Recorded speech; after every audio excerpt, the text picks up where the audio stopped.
Hello friends, Radhe Radhe सभी को। कैसे हैं आप सब? आई होप सब अच्छे होंगे, सभी स्वस्थ होंगे। और यहाँ अभी सुबह का टाइम हो रहा है, दोनों स्कूल जा रहे हैं, तो मैं मशगूल हूँ एकदम से बच्चों को तैयार करने में। मुझे होश नहीं है कि माथे पर बिंदी तक नहीं लगी है आज। शायद ऐसा ही होता है माँ का जीवन। और इनके बाल मैंने बना दिए हैं, लेकिन इनको पसंद नहीं आया है, तो ये खुद से बनाने में लगे हैं। कह रहे हैं मम्मी थोड़ा सा सही कर लें, आप कुछ बोलना नहीं है, कुछ अपने मन का भी कर लेने दो मुझे, क्योंकि मैं बच्चों को इतना खुला नहीं छोड़ती हूँ कि वो सारी चीज़ें अपने मन की करें, क्योंकि ये ऐसे रास्तों पर हैं जहाँ इन्हें किसी भी चीज़ की समझ नहीं है। ऐसा नहीं है कि बच्चों के लिए सिर्फ खाना बनाना, उनको तैयार करना और बाकी चीज़ें करने के बाद हमारी जिम्मेदारी ख़त्म हो जाती है। ऐसा बिल्कुल भी नहीं है। बच्चों के लिए हम सिर्फ माँ नहीं हैं, उनकी भविष्य निर्माता हैं, इसलिए उनकी हर हरकत पर मेरी पैनी निगाह होती है। ऐसा नहीं कि मैं सारी चीज़ों पर रोक टोक करती हूँ, लेकिन हाँ, सब कुछ मेरी नज़र में ज़रूर होना चाहिए। तो अब जब ये स्कूल गए हैं ना, उसके बाद मैं अपने घर के काम शुरू करूँगी। जब तक स्कूल नहीं जाते हैं मेरा मन उलझा रहता है इन्हीं दोनों में कि इनके टाइम टेबल में कोई कमी तो नहीं रह गई है। भले ही मैं खुद पर ध्यान न दे पाऊँ, मुझे बहुत लोग कहेंगे कि आउटेड हैं और घर के कामों में मशगूल रहती, लेकिन मुझे कोई फ़र्क नहीं पड़ता है। खुद की खुशी और खुद का सुकून सबसे ऊपर होना चाहिए लाइफ में। लोगों का क्या है, लोग कुछ तो बोलेंगे ही। अगर शांत होकर हम लोग बैठें और सोचें, एक बार अपने पीछे निगाह डालें अपने भूतकाल पर, तो देखेंगे कि जीवन के हर दौर में जीवन की प्राथमिकताएं बदलती जाती हैं। कभी जब हम पढ़ाई करते हैं तो हमारा एकमात्र उद्देश्य होता है कि मार्क्स अच्छे लाना है। शादी करके जब हम ससुराल में आते हैं तो हमारा उस समय एक उद्देश्य होता है कि हम परिवार में एक अच्छी जगह बनाएं। लेकिन जैसे ही आप एक माँ बनते हो ना, तो आपके जीवन की एक पहली प्राथमिकता बन जाती है कि बच्चों को सही शिक्षा देना, उनके उज्जवल भविष्य का ढांचा तैयार करना। ये सारी जिम्मेदारी सिर्फ और सिर्फ माँ की होती है। लेकिन अभी बदलते दौर में माँ के रूप भी बदलते जा रहे हैं, डिजिटल हो गई हैं माएँ। क्योंकि अभी क्या है कि मैंने देखा है बहुत लोगों को, इंटरनेट पे भी देखा है और अपने आसपास भी देखा है कि बच्चे को ज़रूरत है माँ की और माँ को ज़रूरत है इंटरनेट की। ऐसे में बड़ी दुविधा हो गई है। समाज का एक विकृत रूप सामने आने वाला है आने वाले टाइम में। अभी फ़िलहाल नहीं समझ में आ रहा है, लेकिन आप देखना 10-20 वर्षों में क्या दुष्परिणाम होने वाला है, बहुत भयंकर रूप में दिखेगा।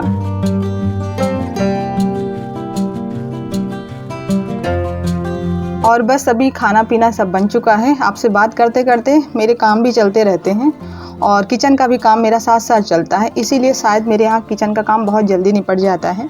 क्योंकि आपने महसूस किया होगा, किसी काम को लेकर आप बैठें और चाहे छोटा काम ही क्यों ना हो, अगर आप उसको धीरे धीरे करते हुए 1 घंटे निकाल दें तो लोगों को ये लगेगा कि भाई बहुत काम करता व्यक्ति है, इतनी देर से ये काम करने में लगा है, ख़त्म नहीं हुआ है।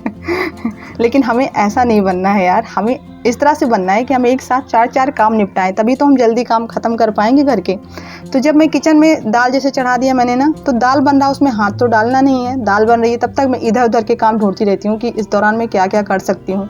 चावल मैंने चढ़ाया तो उसी टाइम पर आटा लगा के रख देती, या फिर ज़्यादातर जब बच्चे स्कूल जाते हैं ना, तो उसी टाइम पर पूरा आटा लगा लेती हूँ, उनके नाश्ते के लिए भी और रोटी के लिए भी, तो आटे से फुर्सत हो जाती है। तो छोटे छोटे टिप्स होते हैं, जब किचन के दौरान आप काम करें ना, तो उस दौरान आप अपना खुद का दिमाग लगाएं कि हमें इसके साथ क्या क्या काम करना, क्या क्या हम निपटा सकते हैं, तो जल्दी काम खत्म होता है घर का मेरे हिसाब से। और किसी की शिक्षा देने से, बताने से कुछ नहीं होगा भाई, जो कुछ करना है हमें खुद करना है। भगवान ने हमें इतना बढ़िया दिमाग दिया, बुद्धि दी है, अगर हम उसका यूज करें तो ऐसा कैसे हो सकता है कि सामने वाला कर लेता और हम नहीं कर पाएंगे? हम भी तो उसके जैसे ही है ना। ऐसा तो नहीं कि उसके पास 4 हाथ हो 4 पैर हो। जैसे हमारे 2 हाथ 2 पैर हैं, उसी तरह उसके भी हैं। तो जब वो कर सकता है तो हम क्यों नहीं? अगर हम इस फिलॉसफी को लेकर चले ना, तो शायद हम बहुत कुछ कर सकते हैं। तो अभी सारा काम ख़त्म हो गया था, धूप बहुत तगड़ी वाली निकली है, तो मुझे लगा ये हमारे सामान ख़राब हो रहे हैं, क्योंकि किचन में काम करने के साथ साथ हमें बाकी चीज़ें भी देखनी पड़ती हैं कि कौन सा सामान धूप मांग रहा है, कौन सा ये कह रहा है कि मुझे जल्दी बना लो नहीं तो हम एक्सपायर होने वाले हैं। बहुत सारी चीज़ें होती हैं। तो ये कुछ सामान रखे थे पन्नी में बंधे हुए, इनको काफ़ी दिन से दरकार थी कि मुझे धूप दिखाओ, लेकिन धूप हो ही नहीं रही थी, तो कहाँ से दिखाएं। तो अभी थोड़े दिन से अब मौसम साफ़ होने लगा है, कपड़े भी सूख गए हैं, तो इनको भी साथ साथ लिए चल रहे हैं, दोबारा नहीं आना पड़ेगा। घर का काम सारा ख़त्म करने के बाद सीधे मैंने मशीन रख ली थी, क्योंकि कई दिन से सोच रहे थे ये ब्लाउज सिलने के लिए। काट के मैंने रख लिया था पहले से ही। काटने वाला काम जब हो जाता है ना, तो फिर सिलाई तो हो ही जाती है। कहते नहीं किसी काम को शुरू करने में टाइम लगता है, कोई भी काम हो बड़ा या छोटा, जब शुरुआत कर दो ना, तब वो ऑटोमेटिक किसी न किसी दिन तो ख़त्म हो ही जाएगा। ये पूरा सिल गया है, केवल पाइपिंग लगाना है और ये साइड की फिटिंग वाली सिलाई करनी है। तब तक ये दोनों प्रकट हो गए।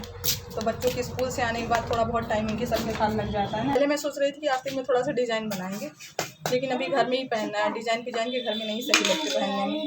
घर में पहनने वाली साड़ियाँ और ब्लाउज जितने सिंपल हो ना उतना ही आराम रहता है। तो मैंने कोई डिजाइन नहीं बनाई, सिंपल सा ही ब्लाउज तैयार किया, इसीलिए मैंने शेयर नहीं किया है। सैनिक गाड़ी लेकर खड़े हैं और लोगों को दिखा दे भाई, सैनिक गाड़ी लेकर खड़े हैं ऊंची, एकदम ऊंची चोटी पर। ये देखो, ये सबसे बड़ा सैनिक। बंदूक इसकी देख लो किस चीज का बंदूक बनाए हो। अच्छा ये पाइप है, पर्दा डालने वाला पाइप, पर्दा वाला पाइप बिल्कुल नया रखा था। उस दिन मैंने निकाला कि इसको सेट कर देंगे यहाँ वाले पर्दा के लिए। इनको मिल गया पता नहीं कहाँ से, पूरा तोड़ डाले बीच से शायद इसमें जंग लग गया था तभी टूट गया, नहीं टूटता नहीं। मामा जंग मतलब क्या होता है? जंग एक जंग माने तो युद्ध होता है जो कुरुक्षेत्र में लड़ा गया था, और भी बहुत सारे युद्ध हुए हैं। युद्ध का एक दूसरा पर्यायवाची जंग है। और दूसरा जंग लगता है लोहे में, जो लोहे को तोड़ देता है। जहाँ से भी जंग लग जाए ना वो लोहा खराब हो जाता है। मम्मा मम्मा औरतें लोग बाल क्यों नहीं कटवाती? हमको बहुत दिन से बाल जानना है, क्यों नहीं कटवाती उसका हिंदी बताओ।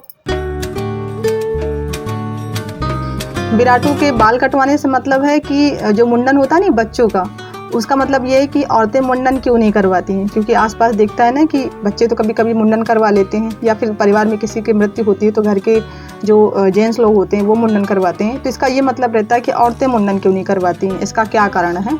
और ये सवाल हज़ारों बार ये मुझसे पूछ चुका, लेकिन अभी तक इसको मैंने जवाब नहीं दिया है। खैर उसको छोड़ो, मेरा ये ब्लाउज़ तैयार हो चुका है। बाहर से मैंने दूसरे कलर से पाइपिंग लगा दिया ना, तो थोड़ा सा ब्लाउज़ अच्छा लगने लगा है। और ये देखिए हमारे पेड़ पौधे बेचारे दिन भर की जो सूरज की तपिश होती है ना उससे मुरझाए हुए हैं। कैसे मुरझाए दिख रहे हैं? जैसे किसी परेशानी या टेंशन की वजह से हमारा चेहरा लटका हुआ रहता है। तो इनमें थोड़ा थोड़ा डाल दे पानी, ताकि ये सुबह जब मैं उठूँ इनको देखूँ ना तो ये भी हरे भरे खिले नज़र आएँ। ऐसे मुरझाई हुई पत्तियाँ रहती है ना पौधों की, तो इनसे ज़्यादा टेंशन मुझे हो जाती है। तो इन सब में मुझे पानी डालना है। और अभी देख लेते हैं जिन सूरज ने इन सबको झुलसाया है उनकी क्या हालत हो रही है। अभी शाम का टाइम हो रहा है ना, तो वो भी अपना बोरिया बिस्तर सब बांध रहे हैं। रैन बसेरी की तैयारी लगी है उनकी भी। ये देखो घर जाने की जल्दी इनको भी है। तो इन्होंने जो रोशनी के घोड़े दौड़ाए हैं ना चारों तरफ, उन सबको बुलावा दे रहे हैं कि जल्दी आइए, घर चलना है, देर हो रही है।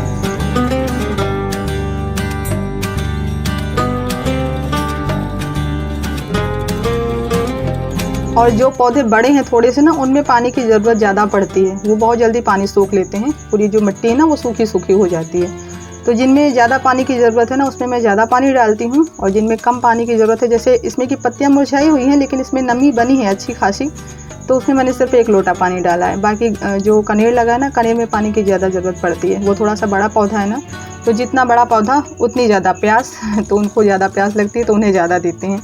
और अभी यहाँ रोड पर देखिए कितनी भागम भाग लगी है। सुबह सबको जल्दी रहती है काम पर जाने की, और जैसे जैसे शाम होती है फिर वापस लौटने की जल्दी हो जाती है। तो सुबह शाम में ट्रैफिक बहुत ज़्यादा होता है रोड पर।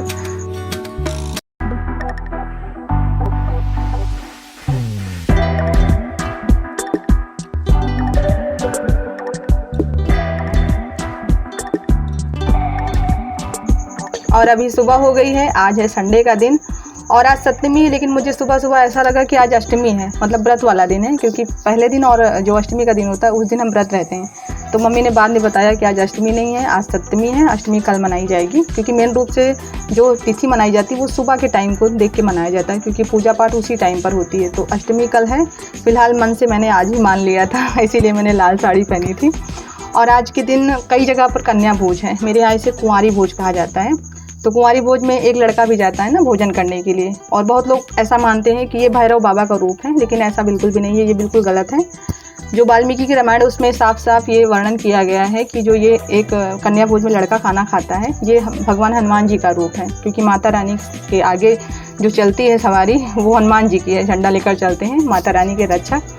तो ऐसा ग्रंथों में वर्णन किया गया है। बहुत सारी कहानियाँ होती है अलग अलग, लेकिन ये जो होता है लड़कों का भोजन, ये भगवान हनुमान जी का भोजन है। और मेरे यहाँ इनको बोला जाता है लंगूर। कहते कन्या के साथ एक लंगूर का होना ज़रूरी है, वरना ये कन्या पूजन पूरा अधूरा माना जाता है। तो ये लंगूर बनने जा रहे हैं और काफ़ी मिन्नत के बाद तैयार हुए हैं, क्योंकि इनके दद्दा नहीं जा रहे हैं। तो ये भी जाने से इनकार कर रहे हैं, लेकिन मैंने इनको बहुत लालच दिया। मैंने कहा अभी जाओगी जब कुंवारी भोज खाने के लिए ना, तो तुमको शाम को ले चलेंगे जगराते में। आज वहाँ पर ये दिखेगा वो दिखेगा, तब कहीं जाके तैयार हुआ है। इसको ज़बरदस्ती बहला फुसला के भेजा गया है। सम्राट नहीं गए हैं तो बोल रहा था हम भी नहीं जाएंगे। सम्राट कह रहे हैं मम्मी हम बड़े हो गए, अब हम नहीं जाएंगे कुंवारी खाने। क्योंकि माता रानी की पूजा में ना हनुमान जी की पूजा साथ में होती है, तो इन लोगों को हनुमान जी का स्थान मिला है। पहले जब हम लोग जाते थे कुंवारी खाने, उस टाइम पर भी एक लंगूर का होना ज़रूरी था, मतलब जिस तरह से 9 कन्या चाहिए उसी तरह से एक लंगूर भी चाहिए। लेकिन अभी वो कोई नहीं रह गया कि 9 कन्या चाहिए या फिर एक ही लंगूर चाहिए। अभी जितने भी बच्चे मोहल्ले में ना, सबको बुलाया जाता है कुंवारी के लिए। तो ज़बरदस्ती विराटू गए हैं, सम्राट अभी पढ़ाई करने में लगे। वो बोले मम्मी मुझे नहीं जाना, हम बड़े हो गए हैं। थोड़ा शर्माता है ना, बड़ा हो गया जाने में। एक तो लड़कियों के बीच में वैसे भी बच्चे बहुत शर्माते हैं। तो ब्लॉग पसंद आया हो तो लाइक कीजिएगा, नए हो तो चैनल को सब्सक्राइब कर लीजिए। मिलते हैं नेक्स्ट वीडियो में, तब तक के लिए बाय बाय, टेक केयर।